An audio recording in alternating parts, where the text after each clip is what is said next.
Always trust. We ask the question, what is needed in the world?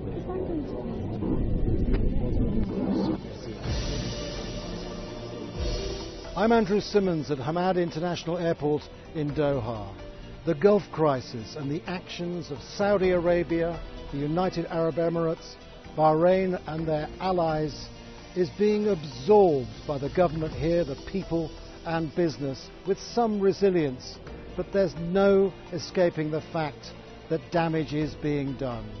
Qatar Airways is one of the biggest victims in all of this, and it's just announced profits, record profits, 22% increases year on year. But it fears dark days ahead. Akbar Al-Bakr, the Chief Executive Officer of Qatar Airways, talks to Al Jazeera. Welcome to Talk to Al Jazeera, Your Excellency. Now let's get straight to it. Firstly, congratulations on those financial results. But it must be something of a bittersweet taste with all that's been going on this past week. Not just here in Qatar, but for the whole region, the effects. What do you think the level of seriousness is in this whole crisis? On a positive note, let me to say that I'm delighted to announce Qatar Airways profit of $541 million. It is a record profit in the history of our airline, and at the same time we have also had a robust passenger number growth, 20.01% increase year on year, which again is one of the strongest growth figure in our industry. So we are very resilient as an airline. However, I do agree that there are some dark clouds, and I should not be hiding my concern that yes, we will underperform, but not to the extent of our neighbors, because Qatar Airways has a very strong growth plan. You know that not too long ago I announced that I was going to increase 24 new destinations. I couldn't do it because I had capacity restraint. Now that we have released capacity from the 18 destinations that we have been barred illegally from operating, we are now going to accelerate the other regions of the world where we feel that we will mitigate the reduction in passenger numbers from these 18 destinations. Well, so Qatar Airways has a robust plan B to continue our march ahead. Tell me this, let's just look back first of all. Let's start chronologically. Back to June the 5th, Monday morning, you were in Cancun, Mexico, major aviation conference. Word came through, I think you were quite late to hear, or a few minutes went by before you heard. And you heard. What was it like? What was going through your head as you boarded that executive jet to fly straight back to Qatar? Well, you know, this is the last thing any CEO of an airline would want to hear, that the airspace in which it operates, international airspace in which it operates, has illegally been blocked. It was very difficult for me to find a way to come here quickly, but I did, because this is a call of duty for me to be in my country at such a time where there is countries around our region has ganged up against my nation and made land, sea and air blockade, which is unprecedented in the history of any country at time of peace, that such blockade is conducted. That's what I want to pick up on. We've heard of air wars. This transcends everything.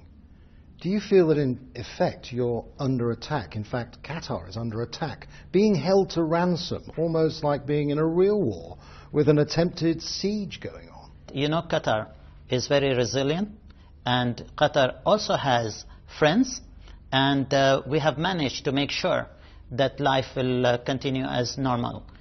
For an airline, for us, the biggest priority is for us to have a gateway in and out of my country, which we are very successfully handling, and at the same time it is our passengers for which it is our responsibility, first to reroute them, second to give them a full refund if they chose to do so, and thirdly that if they choose to travel on Qatar Airways, that we give them the highest amount of care that we give to our passengers. Qatar Airways is very strong financially.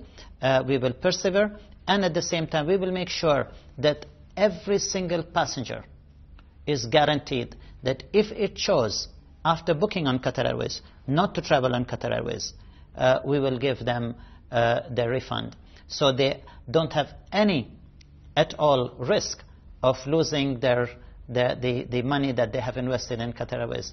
But let me tell you something, that as we are being affected, so our neighbors who have got into this illegal act in blocking us, their national carriers are also getting affected. What is also doing is letting the entire region's air connectivity confidence to be lost. So they are in the same basket. So they should not think that they'll be going laughing to the bank whilst they are putting economic pain on my country. Now, I came across this pie chart. It's not exactly high tech, but as you can see here, this is a market share pie of the market in the region, and you're up to 69% of it. 69% of it obviously dominating that market. So there's a lot at stake, isn't there? Well, yes, it is a lot at stake when from this market size you are removing 18 destinations that we have been blocked from flying to. So yes, there will be an impact, but that impact will be mitigated when we go to new destinations as part of the growth strategy of Qatar Airways. Let's just refer now to our social media team. They are on the case all the time, and they're getting a lot of inquiries, a lot of confusion, in fact, about just how the airspace works around Qatar, because Bahrain seems to have it all when you look at the map, but then there's this low altitude arrangement you've got. Please, can you explain to us? Let me explain to you. Yes, Bahrain and the UAE have illegally blocked their airspace. The airspace that they have blocked does not belong to them. It belongs to the international community. It has been given to them, the Flight Information Region, which is called FIR, which is by International Civil Aviation Organization. These countries have signed the Chicago Convention, in which they have agreed to comply with the Air Services Transit Agreement. So they are in violation of Article 1, Section 1 of that convention, and they are also disregarding an airspace that had been provided to them by a UN body to administer for the purpose of international air transport facilitation and safety. So they do not have the right to blockade this. However, blocking this has, we have another channel to go out. It is over the Qatar airspace into Iran, and as it is, we were operating our flights, many of our flights over the same airspace in Iran, and we continue to do so, only that we have to have a detour. So all the acts that they are doing is illegal, and it is a travesty of civilized behavior conducting international business. Tell me, what about Iran in all of this? Your flights are bringing in food from there and also from Turkey as we speak. A country you want to do more business with, Tehran? You know, we have friends, and Qatar Airways will fly over these friendly territories. And of course, it is my job, because I am the gateway when there is a blockade to the outside world, and we have been successful. Both the Ministry of Transport have been successful transporting goods over the sea, and Qatar Airways has been successful in transporting goods by air. And as you can see, you are living in Qatar, that all those rumors about food shortages and food queues is false. It is misinformation, and Qatar Airways will continue to operate, and the state of Qatar will continue to rely on its friends, because a friend can only be your friend when you require their services. Do you think that there's a jealousy towards Qatar shown in this region, that in fact they're jealous of the wealth, the super wealth of this tiny country and an airline like yours? Not only that, could there be a commercial motivation as well as a political one in what's happening? There is a political motivation, because the state of Qatar is always in the forefront of solving problems in our region, trying to bring look at things in a very stable manner. Qatar is also taking high-profile political initiatives, and this is creating jealousy. Actually, they want Qatar to coax them into their sphere of influence. They want Qatar sovereignty to be under their control, and I don't think state of Qatar will agree to relinquish our foreign policy and our sovereignty in the hand of anybody. Of course, I should not get into this answering this question because I'm not a politician, and I would like to stick to the impact that all this is making in my airline. I realise that you're in business, not politics, but if you don't mind me saying, you do know the psyche of this country. You're a very accomplished man to give a view on this. So what's your view on Donald Trump and Saudi Arabia and its allies? Do they have a point when they accuse Qatar of meddling in their affairs, funding some terror groups? You know, when you live in a glass house, you should not be throwing stones. So I don't want to get into that. But one thing I can say that I'm very disappointed in the leadership of United States. But Donald Trump, I understand, is a friend of yours and had been a friend of yours. Or you did actually once say that Donald Trump was in some ways justified politically. How can I call him my friend?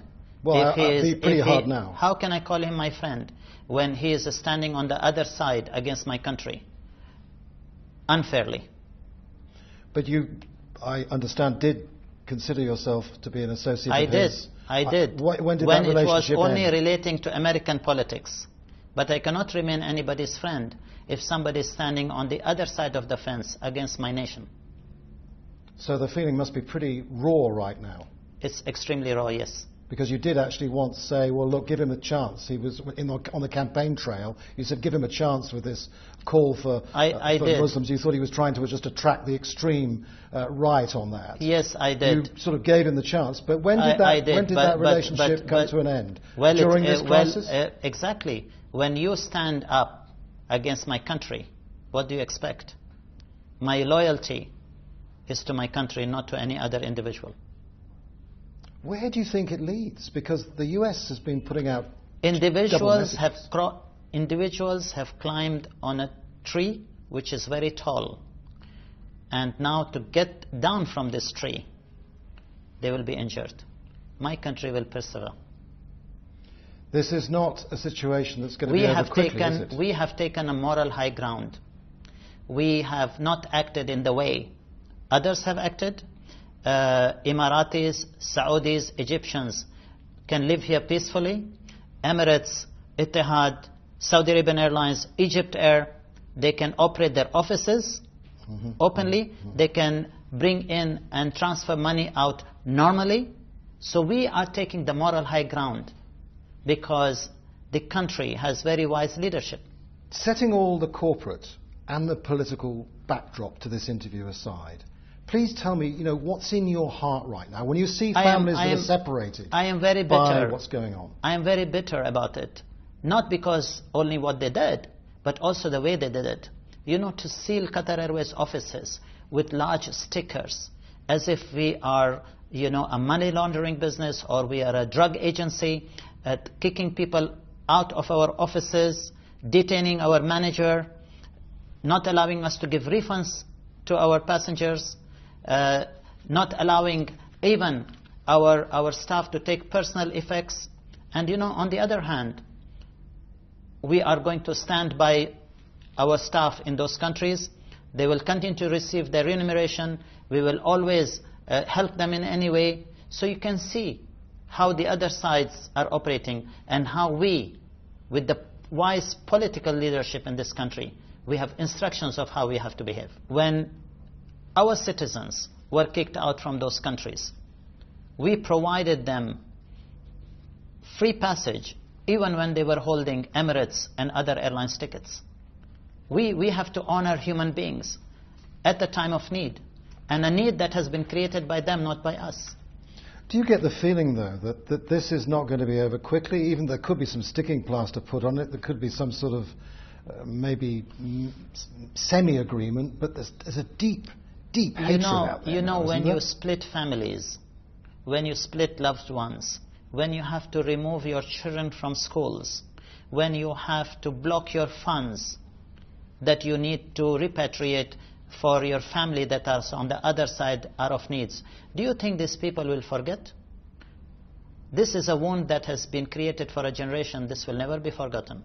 I'm not a politician. Again, there are certain parts of this question should be answered by the political echelons of my country. But one thing I can tell you, regardless if it lasts less or long, the wound has already been very deep, and people will not forget.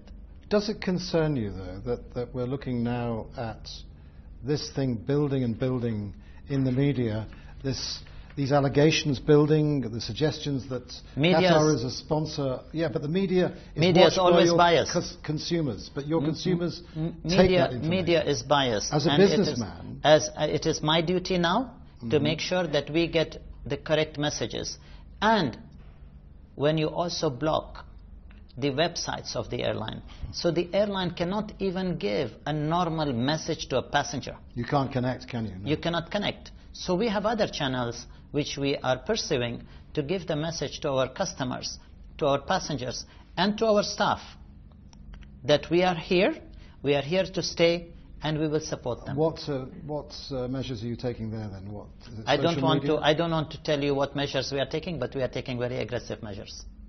But I want to just touch on this, because whatever message is going out, whether it's biased or otherwise, your customers take in media, the consumers take in media, and a lot of it is toxic towards Qatar. Do you not, surely as a businessman, fear now that your brand could be slightly toxic? In this internet age, people are not ignorant. I think your view on this is misplaced. I'm not saying my view. I'm referring to questions. Let me tell you that there is it's just a journalistic question, sir. There is a huge international sympathy by people on the state of Qatar. Everybody knows that Qatar is being bullied, but their opinion is misplaced.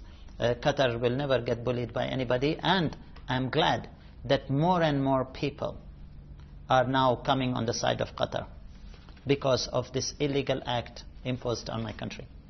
And the measures you've seen taken against people, really, such as laws passed both now in UAE and Saudi Arabia, which could put someone in jail for between 3 and 15 years for just supporting Qatar in any given field. Were you shocked by that? As a person, yes, I am. You know, in Europe, if you commit a murder, you get a life sentence that is only 10 years. And you know, just to talk about a country and tend to go 15 years in jail. Don't think that it is misuse of your power and the laws that you are supposed to implement fairly on your subjects? And on this subject, and once again to do with the crisis, sadly, your famous Barca T-shirt, the Barcelona FC T-shirt with the recognised Qatar Airways logo on it, seeing that smudged out on billboards in United Arab Emirates. I mean, Can you imagine this? Can you imagine somebody bringing sports into a political broil, blocking Qatar's name from the T-shirts? I mean, this is really an unprecedented action being taken by people that shows, that they have absolute disregard. I'm going to change gear a little bit now. Why is your sponsorship ending of Barcelona? Was it you who pulled out, or was it the team? No, we pulled out because I follow football normally. we pulled out because we will only put so much cash on the table. We are not a bank. We are an airline. The World Cup. We've just heard that the president of FIFA is saying that the World Cup will be on 2022 here in Qatar. More and more moves from Qatar Airways to associate itself with this big event. You are now official sponsors, yes. I gather. So tell me, the World Cup, are you convinced that given the backdrop we have now and the possibility that this could get worse before it gets better, that you'll definitely be there cheering your team on? Sports is over politics. I'm sure that 2022 will be conducted in my country, and I assure you that it will be the best FIFA tournament taken place ever in this world. Similarly, when we launched IATA AGM here, people still talk about it, because in Qatar we are always doing our job to the best. Tell me something about how the business is going with FIFA, because you now are officially a member of FIFA, aren't you, as a company, as an entity? Yes. How's this all gone? I mean, Yes, the world of football, you dealt with the world of aviation, and now you're in the world of football. We have just launched our sponsorship of FIFA. It is in its infancy, and yes, we will start reflecting our association with FIFA in the coming months in a very strong way. Sitting here now, and I'm assuming you're celebrating your incredible results, very good financial results, it must be a rather surreal feeling that here you are at this time with this effectively a siege going on around your country. We will celebrate again a good profit next year by the will of God. How are you going to actually tackle this then? Because we will grow into new markets. You know, when we withdrew from one destination, for example, we didn't close the airline down. We looked at 5 more new destinations, and this is exactly what we are doing. If you don't mind me saying, though, you aren't giving a lot of data about what sort of losses you're making. No, because this is in its infancy. You know, I don't want to tell you my losses because it just is 1 week old. If I made a loss at the end of the year, I will tell you I lost, and I will give you the reasons why I lost. But just give me some time. So I don't want to tell you a loss and, raise an alarm, whilst I am finding, as a businessman and as a CEO of Qatar Airways, other business opportunities where I will mitigate these losses that I'm having in the destinations that I had to withdraw from. You know, the world is not only these 4 countries. Can you actually give me an idea of what feedback you're getting from your staff about all this? Because you're a man known to be connected on the to 3rd day of staff. This conflict, I sent a personal note to every single individual in the organization that I handle to give them commitment and to give them confidence. And this was taken very positively by my staff. Do you think that they've handled it well? I mean, there must have been a lot of stress on everyone with so many people in a very confused state and some of them a very angry state. Yes, there will be uncertainty, there will be confusion, there will be some doubts in the people, but as the head of this airline, it is my duty to let them to get confidence in the company that they are working for. And looking at this now, when you look back at the situation when you took over in 1997, there were, what was it now? I'm just looking at the figure here. 4 aircraft, was it? 4 5. aircraft. 5. And now 196, is that the figure? 198? I'm not sure how. Actually, it is. No, that was 2015. Actually, it is 206 to be precise. 206 now. Yes. An extraordinary thing that you must be proud of. Do you not now really fear that it could all start going the other way because of politics? No, I disagree. It will actually continue to grow. And I'm sure, like I told you, that if I make a loss next year, I will tell you. At the same time, I will also tell you how many more aircraft we have next year than what we had this year. Trying to look ahead, which you must be good at, you wouldn't have got this far otherwise. Do you really think that this crisis is going to be resolved peacefully and clearly and simply, or not? I can only say one thing, that at the end, stable minds will prevail, and the international community will not allow this to escalate. And in your heart, again, that question, a personal feeling on it? Yes. Qatar will persevere. Akbar Al-Bakr, CEO of Qatar Airways Group, thank you for talking to Al Jazeera.